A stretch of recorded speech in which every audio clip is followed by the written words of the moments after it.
दोस्तों, पुल सिरात जहन्नुम के ऊपर बना एक पुल है और आप में से हर एक जो इस वीडियो को देख रहा है उसे एक दिन इस अमल से गुजरना पड़ेगा। तो वो कौन होंगे जो इस अजीम इम्तिहान का पुल पार कर सकेंगे? जब तक आप जिंदा हैं तो ये जानना बहुत जरूरी है कि इस पुल को बगैर गिरे कैसे पार किया जाए, क्योंकि इस पुल के आखिर में एक ऐसा दरवाजा है जिसमें दाखिले के लिए एक इंसान को बनाया गया है और जो आपकी इस दुनिया में अच्छी जिंदगी गुजारने का इनाम होगा।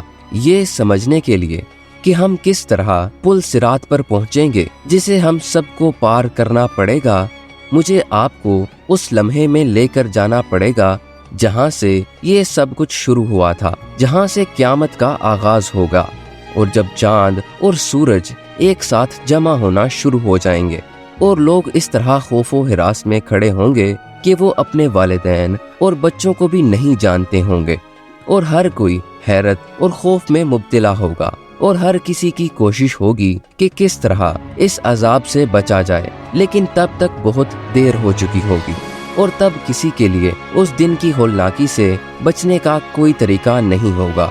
वो दिन आएगा जब तमाम जानदार हलाक हो जाएंगे, क्योंकि वो फैसले का दिन होगा, लेकिन वो दिन आखिर नहीं होगा। इसके बरअक्स ये इस बात का इशारा होगा कि असल जिंदगी तो अब शुरू हुई है। जब क़यामत का दिन फूट पड़ेगा तो इजराइल अलैहिस्सलाम हर शख्स की जान ले लेंगे, यहाँ तक कि फरिश्तों की जान भी, और सिर्फ इजराइल अलैहिस्सलाम और अल्लाह ताला की ज़ात बाकी रहेगी। और तब अल्लाह ताला इजराइल अलैहिस्सलाम को भी हुक्म देंगे कि वो मौत का मजा चखें।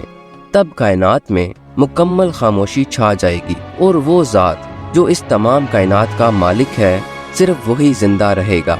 लेकिन कायनात की ये खामोशी ज्यादा देर नहीं चलेगी, क्योंकि अल्लाह ताला इसराफील अलैहिस्सलाम को दोबारा जिंदा करेगा और हुक्म देगा कि अब हमारे नए मरहले के पहले मरहले को तरतीब दिया जाए, यानी मर कर एक बार फिर जिंदगी। इसराफील अलैहिस्सलाम के दोबारा सूर खोंकने के बाद जिन और इंसानों के साथ साथ जानवरों को भी जिंदा करके जमा किया जाएगा और तब एक तवील और खामोश इंतजार के बाद हिसाब किताब का वक्त आएगा। हम सब के पास मीलों लंबी नोटबुक आएंगी और दो फरिश्ते जिन्होंने हमारी पूरी जिंदगी में अपने दाएं और बाएं बाजू से वाबस्ता तमाम अच्छे और बुरे कामों को नोट करने के जिम्मेदार थे, यानी हमारी सारी जिंदगी के अहवाल से मुतल्लिक इन फरिश्तों ने सब कुछ उस नोटबुक में दर्ज किया होगा। तब हमारे नेक आमाल और गुनाहों का वजन किया जाएगा जो बाएं और पीछे की तरफ से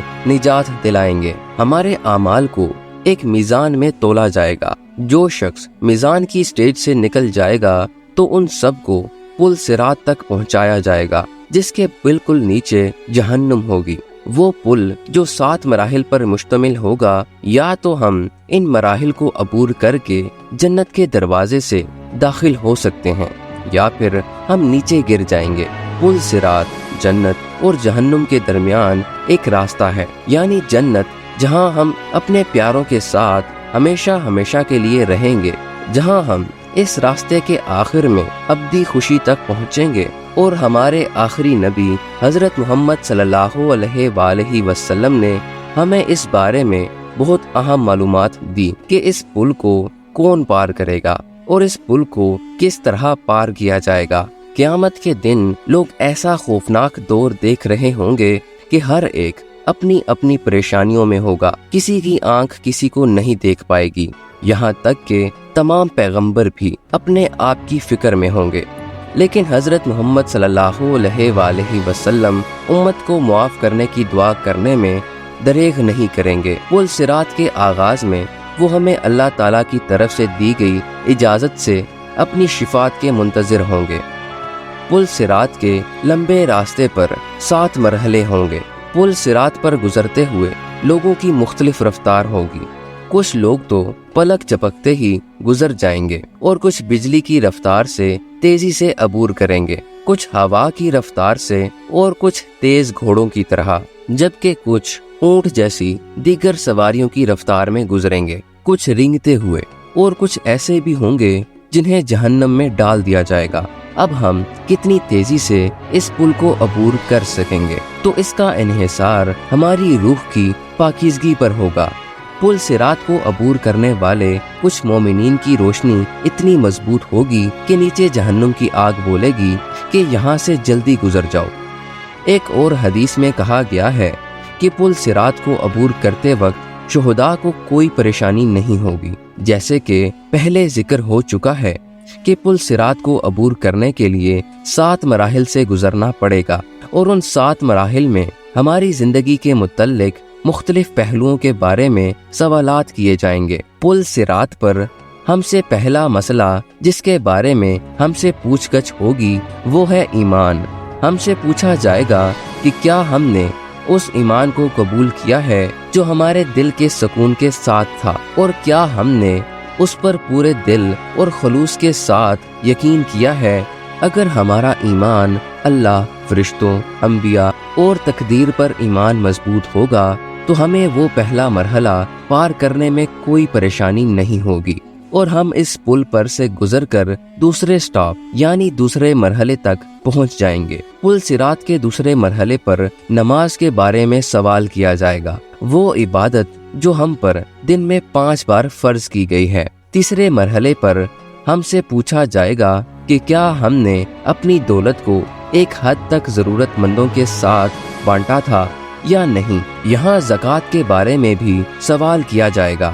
روزہ جو اسلام کے 5 ارکان میں سے ایک ہے، پل صراط کے چوتھے سٹاپ پر ہمارا استقبال کرے گا۔ اگر ہم اپنے روزوں کو اللہ کے حکم کے مطابق پورا کر سکے تو اس کا مطلب یہ ہے کہ ہم جنت کے ایک قدم اور قریب پہنچ جائیں گے۔